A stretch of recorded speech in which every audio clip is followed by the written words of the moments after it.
Hey, great, you found the video. Welcome to Bartonline 101, the .next version. The .next version of the 101 course is focused solely on e-courses, and we've eliminated most of the references to eCompanion and Hybrid. Our intention is to create future classes which will be eCompanion 102 and Hybrid 103. Okay, if you'll take a look at the left side of your screen, you're going to see 12 content items. Those that are probably the most important to you is the one labeled e-course model, the one labeled e-certification, and the one that is marked schedule. Now, all of the courses that are placed in the Bartonline system under e-courses should be designed using the e-course model, and of course all instructors need to complete e-certification. The schedule is constantly updated and posted under the section marked schedule.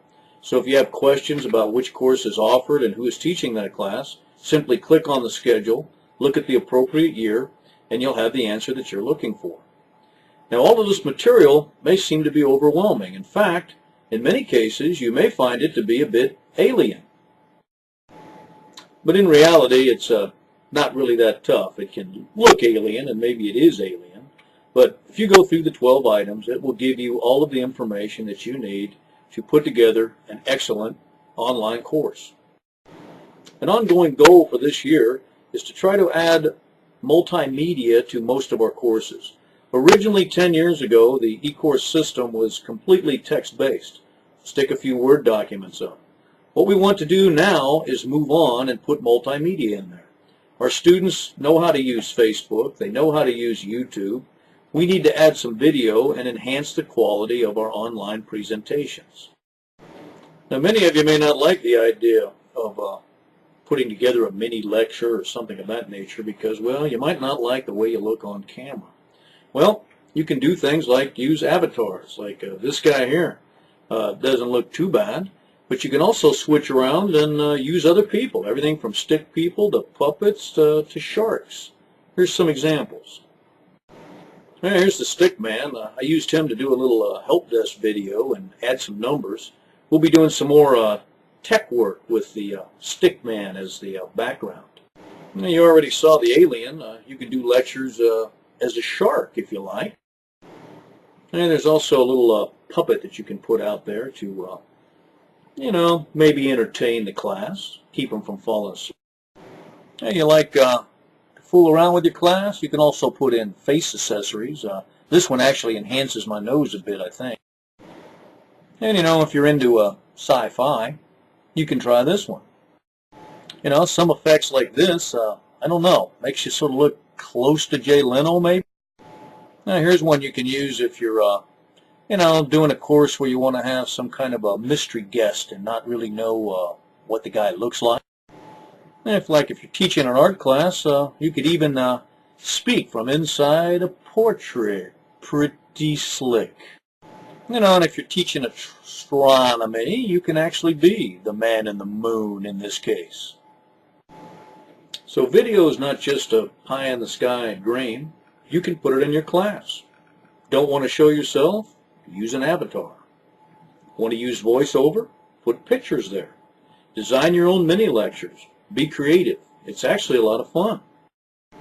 Here's an example of how to maybe do a simple video lecture for a few short minutes. You're looking at a picture of the Confederate States submarine Hunley, which has the historical distinction of being the first submarine to ever sink an enemy warship in combat. Here's a diagram of the Hunley showing its mode of locomotion, which was basically hamster power.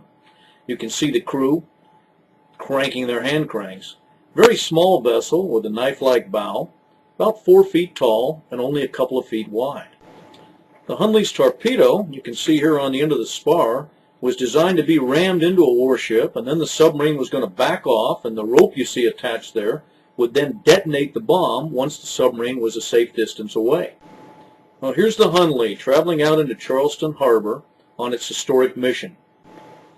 There we see the intended victim, the USS Astonic. The crew of the Astonic must have been shocked as they looked over the side of the vessel and saw the Hunley approaching. They fired a few rifle shots at the submarine.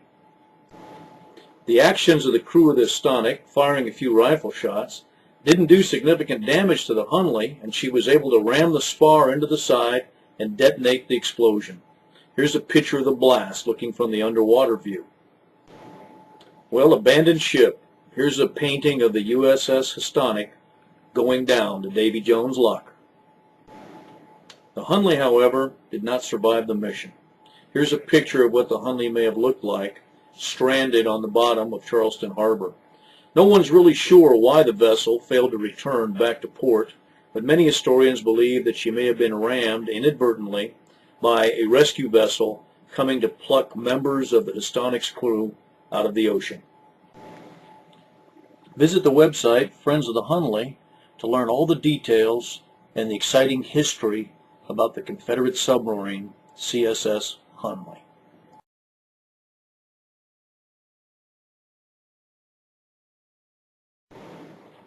Okay, quit squawking, get creative, go to work. E-course, that's the future. Thanks.